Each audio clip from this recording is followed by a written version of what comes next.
Y'all remember this juicy, tender, fall apart pot roast that I posted a few months back? I mean, it was so tender you could pull it apart with a plastic spoon. You see me though? Go to my website right now to get this full recipe. Ooh, look at that gravy.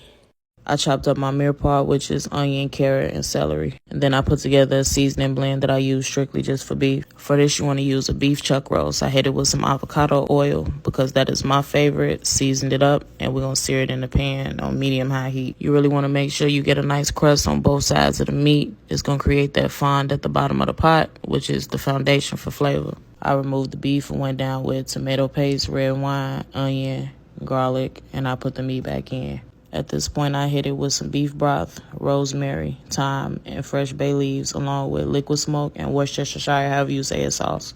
I brung it up to a simmer. I covered the pot, and I put this in the oven at 300 degrees for a few hours, and that's how it came out tender. After about 2 hours, I pulled it back out, and I added my veggies and my potatoes. Put it back in for an additional hour until everything was done. Removed the meat and the veggies, put it to the side, and strained the liquid from the pot to make this gravy. I returned all the juices back into the pot. I seasoned it to taste, and I added a cornstarch slurry, and I whisked that in. I let this simmer for only a few minutes and it was ready to pour over all of this delicious beef. This recipe will be posted to my site, uniqueats.net, link in bio. You know I had to cook it up.